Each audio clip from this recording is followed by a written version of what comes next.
بە بەشداری نزیکەی 20,000 کەس تاقیکردنەوەی پرۆژەی دۆستانی محەممەد توریتی خوای لێبێت لە کتێبی هاوسەنگی بۆ 20 فەرموودەی سەروەری مرۆڤاتی لە شار و شارۆچکانی کوردستان بەڕێوەچوو.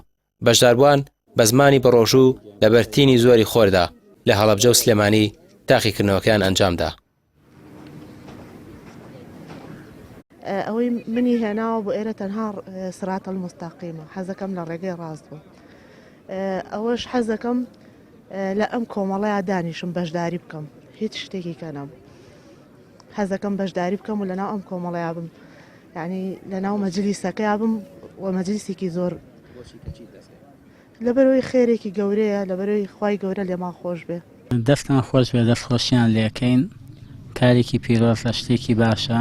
ئەو کەسانی کە بەشداریەکەن بەشداربووان مەشغوڵە بن بە شتێکی ئاوا، چونکە بەشێکە لە دینداریەکەیان یارمەتی دەریشیانە باشە لە دینەکەیان تێبگەن بۆی لەسەر بە چاوڕوونی کار و فەرمانە دینیەکەیان جێبەجێ بکەن. لە کەرکووک و ڕانیە و کۆیە و عربەت و سەیسایەق و چەمچەماڵ و بەشێک لە شار و شارۆچکانی دیکەش پرۆژەی دۆستانی محەممەد بەڕێوەچوو. بەشداربووانی پرۆژەکە دەڵێن ئەوەی ئەوانی هێناوەتە بەرگەرمای ئەم مانگی ڕەمەزانە خەڵات و دیاری نییە، بەڵکو خۆشەویستیە بۆ پێغەمبەر و پرۆژەکە، درودی خوای لەسەر بێت.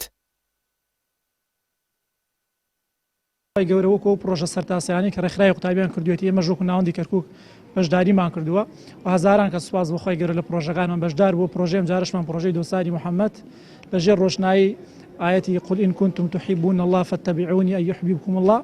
ئێمە سوپاس بۆ خۆی گەورە لە مانگی پیرۆزی ڕەمەزانە ئەم جار بە بەشداری سەدان کەس لە شاری کەرکووکم تاقیکردنەوەیمان ئەنجامدا. هەستێکی زۆر خۆشم هەیە، بۆیە داوا لە هەر کەسێک دەکەم کە دەنگم دەبیستێ داواکارم لە پرۆژەکانی داهاتووە بەشداری بکەن بۆی ئەوانیش ئەو هەستە خۆشە بەڵێ لەو هەستە خۆشە بێبەش نەبن و وامان لێ دەکا کە ئێمەش چاو لەو بکەین و ڕنگ بداتەوە لە هەڵس و کەوت و لە کردار و ڕفتای ڕۆژانەماندا. هیوادارم ئینشاءالله ئەم تاقیکردنەوەانە بەردەوام بێت، وەروە دەستخۆشیان لێ یەکەم بۆ کەسێکە دەست کردە بەکردنەوەی ئەم پرۆژانە وەکو هەندێکیشە بۆ هەموو موسڵمانان.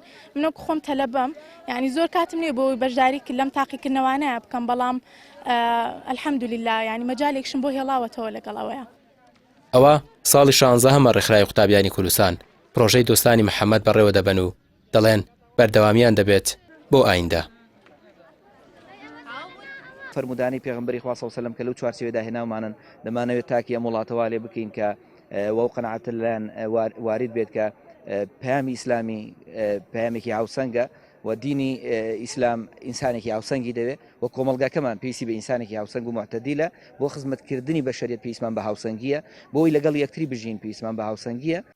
خەڵاتەکانی پرۆژەکە بۆ سەرکەوتوان پێکاتووە لە 15 گەشتی عومرە و 100 خەڵاتی شایستەی دیکە کە دەدرێت بە سەرکەوتوان، دواتر لە ڕێگەی تیر و پشکەوە دەستنیشان دەکرێن و ناوی سەرکەوتوان لە کەناڵی پەیامەوە بڵاو دەکرێتەوە. ڕامیا ڕوسمان، کەناڵی پەیام، سلێمانی.